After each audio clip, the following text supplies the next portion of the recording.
merespon, mencegah, memantau, mendampingi, menjadi model. Modelnya terserah, kan kita model. Jadi konsep 5M ini adalah bagaimana kita mengasuh anak, merespon anak dengan cepat apa yang mereka butuhkan. Seperti tadi contohkan sama Bunda Fatimah. Saat anak bertanya, bundanya cuek. Anak itu butuh direspon. Sehingga kita nggak akan pernah tahu seandainya dia, mama gitu teriak dari kamar. Kita kan nggak pernah tahu kejadian di kamar itu. Kalau kita sedang asik main gadget, ya gitu, iya. Ternyata anaknya di kamar kena pisau, terjatuh atau seperti apa, kita nggak pernah tahu. Jadi itunya gunanya kita merespon cepat anak. Itu ya Bun ya. Terus mencegah. Nah, mencegah itu di sekeliling rumah kadang-kadang ada stop kontak, ada pisau, ada atau apapun. Itu tolong dijaga naruhnya yang masa ada stop kontak kita taruh di atas supaya tidak terjangkau oleh anak. Pisau taruh di tempat yang tersembunyi. Karena anak-anak usia dini itu ingin tahunya tinggi ya, sehingga dia ingin mencoba apapun yang ada dan apapun yang kita lakukan, gitu ya. Terus juga memantau pada saat anak-anak main di luar. Bunda pernah dampingi ya? Pernah dipantau nggak? Harus selalu ya Bun, karena kita nggak pernah tahu bahasa-bahasa di luar sana, pergaulan di sana seperti apa. Kadang-kadang bahasa kebun binatang keluar semua. Kita sudah mendidik anak kita dengan baik, ternyata terkontaminasi di lingkungan, gitu kan? Jadi kita perlu memantau saat anak bermain di luar atau saat anak mau bermain ini. Karena kalau gadget kita dan anak bersama itu kadang-kadang apa yang sering kita lihat akan muncul terus. Jejak digitalnya itu akan merekam. Kita suka nonton masakan, pasti akan keluar masakan. Kita suka nonton drakor, pasti akan keluar drakor. Sehingga hati-hati pada saat gadgetnya masih bersama anak. Harus dipilah benar-benar apa yang kita tonton, gitu ya. Lalu mendampingi. Itu juga mendampingi saat anak bermain, itu juga penting. Saat bermain gadget seperti tadi. Atau saat anak ingin melakukan sesuatu, itu kadang-kadang kita kalau anak main air aja kita omelin. Basah, becek gitu kan. Padahal itu stimulasi buat mereka. Air itu rasanya seperti apa sih? Air itu kalau dituang ke botol itu bentuknya seperti apa sih?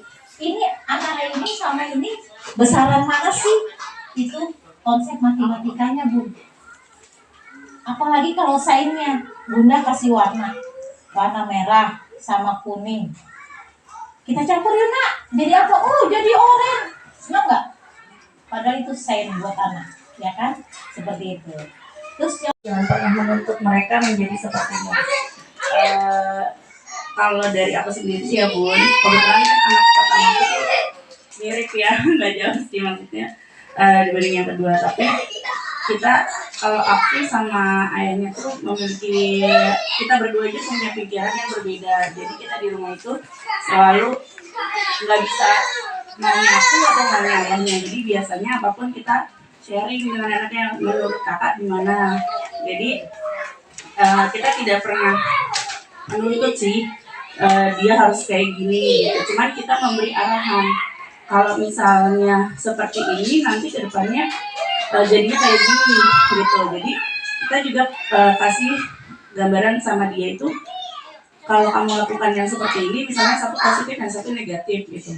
Nanti kita biarkan dia untuk memilih sendiri, memikir sendiri untuk dia mau yang mana. Gitu sih kalau dari aku.